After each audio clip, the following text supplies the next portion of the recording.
The Théâtre des Champs-Élysées is tearing itself apart.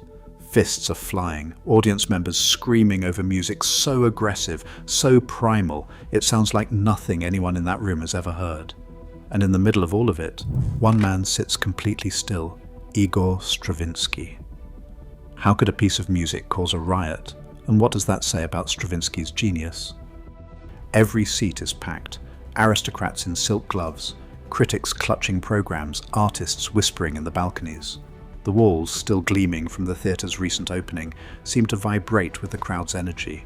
Sergei Diaghilev, the mastermind behind the Ballets Russes, commands his box with a hawk's gaze, scanning the audience for signs of trouble or triumph. Vaslav Nijinsky, the legendary dancer and now choreographer, waits in the wings, counting out steps in a tense whisper, his hands trembling with the weight of expectation. Conductor Pierre Monteux stands poised at the podium, baton raised, ready to unleash something no one is prepared for. Stravinsky himself is barely visible, tucked backstage, silent and unmoving. Around him, the orchestra, over 80 musicians, shifts in their seats, eyeing the unfamiliar score. The house lights dim. The first notes cut through the hush. A lone bassoon playing in a register so high it sounds almost inhuman. For a moment the audience leans in, confused. Then, as the music grows wilder, the room fractures. Shouts echo from the parquet, "Shut up!" met by cheers from the balcony. Laughter, boos and applause clash like rival armies. Diaghilev rises in his box, clapping above the noise, daring the crowd to choose sides. Nijinsky, off stage, yells counts to the dancers as the chaos swells. Monteux refuses to stop, driving the orchestra forward through the storm. This wasn't just new, it was shocking. No one had ever heard anything like this. And in the eye of the hurricane, Stravinsky remains a statue, unblinking, letting the riot unfold around his music. This is what made him dangerous. The sound that tore the room apart began with a single, impossible note, a bassoon, forced so high it barely resembled itself. In the opening bars of the Rite of Spring, Stravinsky did not just challenge tradition, he obliterated it. Where Tchaikovsky's ballets offered sweeping melodies and graceful waltzes, Stravinsky's score shattered the air with jagged rhythms and harmonies that refused to resolve. The orchestra, swollen to over 80 players, became a wild machine. Woodwinds shrieked in their highest registers, brass barked out primitive fanfares, and the strings hammered out stamping patterns that felt more like ritual than dance. Instead of the flowing lyricism of Swan Lake or the shimmering colours of Debussy's Prelude, a l'après-midi d'un faune, Stravinsky built his world from blocks of sound, bitonal chords stacked on top of each other, pulses that shifted and collided, accents landing in places no one expected. In the Orchestra of Spring, the strings pounded out a relentless ostinato, each accent falling like a stone in water, never quite where the ear wanted it. Horns and bass drums layered on top, creating a sense of chaos that was meticulously controlled, each outburst calculated for maximum shock. The score's unpredictability was its weapon. Dissonance reigned, motives repeated obsessively, not to soothe but to unsettle. Where Debussy painted with mist, Stravinsky carved with a knife. This wasn't just new, it was shocking. No one had ever heard anything like this. And this is where everything changed. Le Figaro thundered ballet of imbeciles, its critic Henri Guittard calling Stravinsky's score a savage racket that defied sense and decency. Across the city, columnists debated whether art had finally gone too far. One paper described the audience as two hostile orchestras clashing, a duel of whistles and catcalls against cheers and applause. The Russian press, meanwhile, gloated, Parisian barbarians hissed our genius. Even police logs, usually dry as dust, noted the public agitation, though no arrests, just a city buzzing with arguments that spilled into cafes and salons. Stravinsky's name became a lightning rod. Camille Saint-Saëns, the grand old man of French music, dismissed the piece as epileptic music, a racket of nothing but instruments. He stormed out before the final curtain, muttering that Stravinsky was a genius with no ear.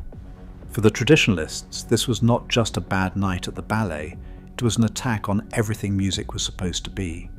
The press painted Stravinsky as a barbarian at the gates, a threat to the old order, while the avant-garde claimed him as their hero. Through it all, Stravinsky kept his composure, unapologetic, even amused. He wrote to a friend, "Fiasco, triumph." He did not shrink from the storm. If anything, he seemed to draw power from it. The world wanted him to retreat. Instead, he prepared to reinvent himself again. After the storm of the Rite of Spring, Stravinsky faced a world that expected him to either retreat or repeat himself. Instead, he did something almost no one saw coming. In 1920, he unveiled Pulcinella with the Ballets Russes in Paris, a ballet built on the bones of old Italian scores, filtered through his own sharp wit. Gone was the wild, ritual chaos of Sacre. In its place, Stravinsky offered clarity, elegance, and a sly sense of irony. He took melodies from Pergolesi, stretched and twisted them, adding unexpected harmonies, quirky rhythms, and a cool, almost detached precision. Where once he had shattered tradition, now he played with it, remaking the past on his own terms. Stravinsky's letters to Diaghilev show a composer thinking like a strategist. He called Pulcinella the discovery of the past, the epiphany of style. This was not nostalgia, it was reinvention, a calculated move to stay ahead. Some critics accused him of betrayal. Saint-Saëns, still smarting from the right, dismissed Pulcinella as a mutilation of Pergolesi. But Stravinsky did not flinch. He understood something that feels eerily familiar today, in a world where audiences chase the next new thing. Survival means transformation. If The Rite was a viral sensation, a shock that spread by word of mouth and scandal, Pulcinella was Stravinsky's answer to the long game. Like an artist on Spotify, he adapted, pivoted, and kept his name in circulation. He showed that control could be as radical as chaos. Just when people thought they understood him, he moved on. This is what made him dangerous. In The Rite of Spring, the pulse becomes unpredictable. Meters shift from 9/8 to 2/4 to 5/8 in the space of a few bars. In the Augurs of Spring, the strings hammer a repeating pattern, a stamping ostinato, each accent falling just off where the ear expects. The horns and woodwinds layer in, creating polyrhythms that sound almost mechanical, yet feel wild and raw. Instead of a steady waltz or gentle sway, the music lurches and jolts, like a ritual gone out of control. The score is a blueprint for chaos. Every accent planned, every pulse displaced, every silence loaded with tension. In the sacrificial dance, meter changes come so fast, 7 halves, then 2/4, then 11/8, that even seasoned musicians describe it as a maze. Each section builds a world where the ground seems to shift beneath your feet. This wasn't just new, it was shocking. No one had ever heard anything like this. Stravinsky wasn't just breaking rules, he was engineering a new way to listen, forcing the audience to surrender to the power of rhythm itself. And this is where everything changed. Stravinsky's shockwaves didn't fade with time, they multiplied. In film studios from Los Angeles to London, composers still chased that primal jolt he unleashed in 1913. John Williams' pounding ostinatos in Star Wars and Jurassic Park echo the ritual chaos of the Rite of Spring. Hans Zimmer's layered pulses in Inception and Gladiator build tension the same way, relentless rhythm, unexpected accents, music that feels like it could tip into anarchy at any moment. Bernard Herrmann's stabbing strings in Psycho, Danny Elfman's cartoonish jolts, each owe something to Stravinsky's blueprint for controlled chaos. But it's not just in the concert hall or the cinema. Producers in hip-hop and electronic music sample those jagged rhythms, flipping snippets of the Rite of Spring into beats for entirely new genres. Jay Dilla and Kanye West have both cut up Stravinsky's patterns, weaving them into tracks that pulse with energy and surprise. Even in live performance, the legacy is obvious. Modern orchestras like the London Symphony in their 2013 Barbican concert draw crowds who sit on the edge of their seats, waiting for that first impossible bassoon note, then riding the wave of chaos that follows. No one had ever heard anything like this. And now, a century later, we're still listening for the shock. This is what made him dangerous. Stravinsky shattered every rule, then shattered his own.